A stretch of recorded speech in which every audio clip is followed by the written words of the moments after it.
ভাৰতীয় জনতা পাৰ্টিৰ 8 বছৰৰ কাৰ্যকালত চৰকাৰী বিদ্যালয়ত হ্ৰাস পালে 3 লাখতকৈ অধিক ছাত্ৰ ছাত্ৰীৰ সংখ্যা। অৱশ্যে ইয়াৰ বিপৰীতে ব্যক্তিগত খণ্ডৰ বিদ্যালয়ত বাঢ়িছে 5 লাখতকৈ অধিক ছাত্ৰ ছাত্ৰীৰ সংখ্যা। আনহাতে বিজেপিৰ 8 বছৰীয়া কাৰ্যকালত অসমৰ প্ৰায় 8,000 প্ৰাথমিক উচ্চ প্ৰাথমিক বিদ্যালয় বন্ধ হৈছে। কথাখিনি এইকাৰণে ক'লো, আজি আন্তৰ্জাতিক মাতৃভাষা দিৱস আৰু এই আন্তৰ্জাতিক মাতৃভাষা দিৱস উপলক্ষে মাননীয় মুখ্যমন্ত্ৰীকে ধৰি মন্ত্ৰী জয়ন্ত বৰুৱালৈকে মাতৃভাষা দিৱসৰ শুভেচ্ছা প্ৰদান কৰিছে। এয়া চাওক, মুখ্যমন্ত্ৰী ডাঙৰীয়াই শুভেচ্ছা দিছে। আনহাতে মন্ত্ৰী জয়ন্ত মল্ল ডাঙৰীয়ায়ো ৰসৰাজ লক্ষীনাথ বেজবৰুৱাৰ উদ্ধৃতি দি কৈছে, স্বদেশ স্বজাতিৰ মংগল মন্দিৰৰ সিংহদুৱাৰ হৈছে মাতৃভাষা। অৱশ্যে আমি নকওঁ যে তেওঁলোকৰ মাতৃভাষাৰ প্ৰতি প্ৰেম নাই, মাতৃভাষা দিৱসৰ শুভেচ্ছা দিব নোৱাৰে। বাকী তেওঁলোকৰ পৰিয়ালত কিদৰে মাতৃভাষাৰ চৰ্চা হয় এই কথাটো আজি নকওঁ। আমি ক'ব খোজা কথাটো হ'ল, বৰ্তমান সময়ত অসমত মাতৃভাষাৰ অৱস্থা কেনেকুৱা, কেনেকৈ আছে আমাৰ আইৰ মুখৰ মাতটো। য'ত মাতৃভাষাৰ বুনিয়াদ গঢ়া হয় বিদ্যালয়, প্ৰাথমিক বিদ্যালয়, সেই বিদ্যালয়ত শিক্ষক নোহোৱাকৈ চলি আছে। অসমত বৰ্তমান 3খন এনেকুৱা বিদ্যালয় আছে য'ত এজনো শিক্ষক নাই। আনহাতে অসমত 2296খন বিদ্যালয় এজন শিক্ষকৰে চলাই আছে। ইয়াৰ উপৰি 7,014খন বিদ্যালয়ত নাই স্থায়ী প্ৰধান শিক্ষক। এনেকৈ মাতৃভাষা বিদ্যালয়ত মাতৃভাষাৰ চৰ্চা হৈ আছে। আৰু আচৰিত কথা, এই যে বিদ্যালয়ৰ কথা ক'লো, প্ৰায় 22,000 বিদ্যালয়ত নাই পৃথক শ্ৰেণী কোঠা।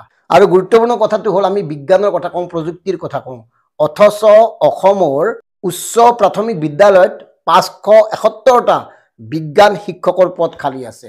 ইয়াৰ বিপৰীতে 526টা হিন্দী শিক্ষকৰ পদো খালী আছে।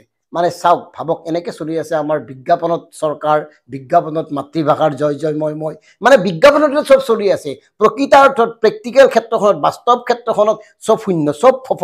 বাকী এওঁলোকে কথা কৈ থাকে, কামত ফোজ, কেৱল জাতি মাতি ভেটিৰ কথা কৈ চলাই আছে এওঁলোকে বেপাৰখন। বাকী জাতিৰ সত্তা ৰক্ষাৰ নিমিত্তে এওঁলোকে একো কৰা নাই। আনহাতে আচৰিত কথাটো হ'ল, সৰ্বস্তৰত ৰাজ্যিক ভাষা আইন প্ৰয়োগৰ বাবে এতিয়াও দাবী উত্থাপন কৰি থাকিবলগীয়া হৈছে। ভাবক কিমান দুখ লগা কথা। অৱশ্যে মাজতে আছু আৰু চৰকাৰৰ মাজত হোৱা আলোচনাত ব্ৰহ্মপুত্ৰ উপত্যকাত সকলো বিদ্যালয়ত অসমীয়া ভাষাটো, মাতৃভাষাটো বাধ্যতামূলক হ'ব বুলি কোৱা হৈছে। ইয়াৰ আগত কি হৈছিল? হৈছেনে এতিয়ালৈকে? বৰাকৰ কথা উল্লেখ কৰা নাই। বৰাকৰ বোলে চিন্তাটো পিছত কৰিব, মানে বৰাক অসমৰ নহয় নেকি? এই কথাবোৰ কোনে কয়? জাতি মাতি ভেটিৰ কথা কয়, থলুৱাৰ কথা কয়, অসমৰ কথা কয়, অসমীয়াৰ কথা কয়, ব্ৰহ্মপুত্ৰৰ শেষৰণৰ কথা কয়, অথচ বাস্তৱ ক্ষেত্ৰত এইবোৰ ঘটি আছে। নিজে মন কৰক, উত্তৰাখণ্ড আমাতকৈ সৰু ৰাজ্য। উত্তৰাখণ্ডৰ 13খন জিলাৰ ভিতৰত 11খন জিলাত বহিৰাগতই কোনো কাৰণত মাটি ক্ৰয় কৰিব নোৱাৰা ভূমি আইন পাছ কৰিছে। কোনেও আৰু তাত কৃষি উপযোগী ভূমি ক্ৰয় কৰিব নোৱাৰে। অথচ আমাৰ অসমত কি হৈ আছে? উদ্যোগৰ নামত হাজাৰ হাজাৰ বিঘা ভূমি বহিৰাগতক গতাই দি থকা হৈছে। মাজতে এটা কথা কওঁ, বহুতে ক'ব উদ্যোগ কিয় নালাগে? উদ্যোগ লাগেই। কিন্তু এটা তথ্য দিছোঁ, আৰু এই তথ্যটো আমাৰ তথ্য নহয়, বিধানসভাত বিধায়ক মনোৰঞ্জন তালুকদাৰ ডাঙৰীয়াই সদৰি কৰা তথ্য। বিগত 8 বছৰত, অৰ্থাৎ ভাৰতীয় জনতা পাৰ্টীৰ কাৰ্যকালত অসমত 2,10,000তকৈ অধিক ক্ষুদ্ৰ আৰু মজলীয়া উদ্যোগ বন্ধ হৈছে। গতিকে এতিয়া উদ্যোগ লাগে, ডাঙৰ ডাঙৰ মানুহ আহিব, বহুজাতিক কোম্পানী আহিব, তেওঁলোকক মাটিও দিব, টকাও দিব, উদ্যোগ লাগে। কিন্তু থলুৱা মানুহখিনিৰ এই অৱস্থা, থলুৱা উদ্যোগীৰ এই অৱস্থা, ক্ষুদ্ৰ উদ্যোগীৰ এই অৱস্থা, মজলীয়া উদ্যোগীৰ এই অৱস্থা, আৰু এওঁলোকে কি কয়? উদ্যোগৰ নামত এনেকৈ বৰপিৰা পাৰি দিছে বহুজাতিক কোম্পানী। কাৰ বাবে, কাৰ স্বাৰ্থত? কথাবোৰ নিজেই চিন্তা কৰক। আৰু আমি আন্তৰ্জাতিক মাতৃভাষা দিৱস উপলক্ষে এইকাৰণেই কথাবোৰ কৈছোঁ যে মাতৃভাষা যদি নাথাকে, মাতৃভাষাৰে যদি এই অৱস্থা, লাহে লাহে কি হ'ব? অসমত এতিয়া বঙালীসকলে কি ধৰণে সাহিত্য সভাৰ সমান্তৰাল বাংলা সাহিত্য সভা পাতিছে, বিভিন্ন ধৰণৰ বাংলা অনুষ্ঠান পাতিছে। অৱশ্যে তাৰ মাজত আৰু এটা কথা কওঁ, উত্তৰ পূবৰ প্ৰথম ছেটেলাইট চেনেল, বাংলা চেনেলটো খুলিছে নিউজ লাইভৰ কৰ্তৃপক্ষই। কেইদিনমান আগতে বিজ্ঞাপন দেখিছোঁ। মানে এনেকৈ এতিয়া চলি থাকিলে হ'ল অসমীয়াৰ জয়গুণ গান, কৈ থাকিলে হ'ল চিৰচেনেহী মোৰ ভাষা জননী। অসম সাহিত্য সভাইতো এই বিষয়ত মাত নামাতেই। অসম সাহিত্য সভা ক'ৰ পৰা কি হ'ল কোৱাৰ প্ৰয়োজনেই নাই। শেষত মানে এই দিৱস আহিলে, যেনেকৈ আজি মাতৃভাষা দিৱসত মন্ত্ৰীসকলে শুভেচ্ছা জনাইছে, অনাগত সময়ত শুভেচ্ছাৰ মাজেৰে এনেকৈ নিজৰ ভাষাটো জীয়াই ৰাখিলে হ'ল। বাকী আমাৰবিলাক লাগি থাকক।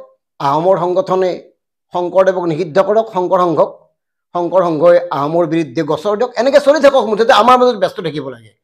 আমাৰ নিজৰ মাজতে যদি অৰিয়াৰি কৰি নাথাকো, নিজৰ মাজতে যদি এনেকে খাম খেয়ালি হৈ নাথাকে, নিজৰ মাজতে যদি হিংসা হিংকি হৈ নাথাকে, তেতিয়াহ'লে কেনেকে গম পাব আমি যে সৌৰ্য বীৰ্য থকা এটা ঐশ্বৰ্যশালী জাতি? মানে এনেকুৱা হৈছে একাংশ এতিয়া জাতিৰ নামত, স্বদেশৰ নামত, জাতীয়তাবাদৰ নামত কেৱল ঠিকাদাৰ সুবিধাবাদী বেপাৰীত পৰিণত হৈছে আৰু সেইবাবে এই সুবিধাটো আনে লৈ আছে। অনাগত সময়ত এনেকে আকৌ লৈ থাকিব। আজি আন্তৰ্জাতিক মাতৃভাষা দিৱস বুলি কিবা এটা শুভেচ্ছা জনাবলৈ আছেই, অনাগত 10 বছৰমান পিছত হয়তো এই সুবিধাকনো আমি নাপাম। ধন্যবাদ।